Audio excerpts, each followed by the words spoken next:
তার মধ্যে মিউজিক ব্যবহার করেছিল। তারপর দেওবন্দ থেকে তার নামে ফতোয়া আসে যে এটা হারাম বাদ্যযন্ত্রটা। সেই ফতোয়াটাকে সে এইবারের গান বা গজল বলেন যেটা বলেন সেটার মধ্যে সে ওটাকে মিশে ফতোয়া আখ্যা দিয়েছে। আসসালামু আলাইকুম রহমতুল্লাহি ওয়া বারাকাতুহু।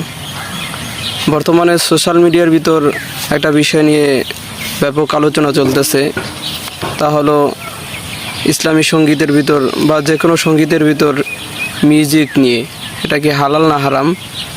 তো আমি এই বিষয়ে মাসালা দিতে আসি নাই যে এটা হালাল না হারাম, আমি শুধু দৃষ্টিভঙ্গির ভিতর যে একটা ভাগ রয়েছে সেটা বোঝানোর জন্য আসছি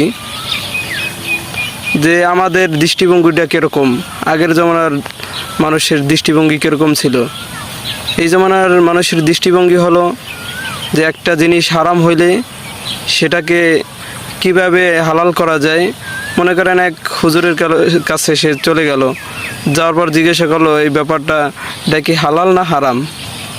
তো সেই হুজুরে যদি বলে যে এটা হারাম, তাহলে কি করে খোঁজা শুরু করে দেয় কোন হুজুরের কাছে গেলে এটা হালাল হয়।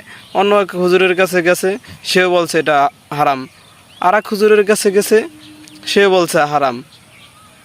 এরকম হাজার খোঁজার পর একজন হুজুর বলছে হ্যাঁ এটা হালাল। এই হালালের উপর ভিত্তি করে আমরা ওই কাজটাকে করি।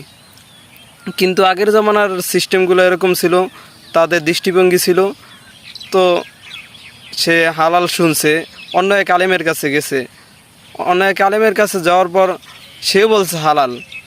আরেকজন আলেমের কাছে গেছে, সেও বলছে হালাল। এরকমভাবে অনেকের কাছে যাওয়ার পর একজন বলছে হারাম, তারা ওই কাজটা থেকে বিরত থাকছে। একজন হারাম বলছে। আর আমাদের সময়ে তো বললামই কি দৃষ্টিভঙ্গি। বর্তমানের অবস্থাটা অনেক খারাপ হয়ে গেছে। যে কয়েকদিন আগে ওইখানে একটা গজল আপডেট করেছিল, যার মধ্যে সে দেওবন্দের ফতোয়াকে মিশা ফতোয়া বলেছে। সে 2-1 বছর আগে হবে, সম্ভবত 2-3 বছর আগে একটা গজল আপলোড দিয়েছিল, তার মধ্যে মিউজিক ব্যবহার করেছিল। তারপর দেওবন্দ থেকে তার নামে ফতোয়া আসে যে এটা হারাম বাদ্যযন্ত্রটা। সেই ফতোয়াটাকে সে এইবারের গান বা গজল বলেন যেটা বলেন সেটার মধ্যে সে ওটাকে মিশে ফতোয়া আখ্যা দিয়েছে। এরকমভাবে এই কয়দিন হতে আবু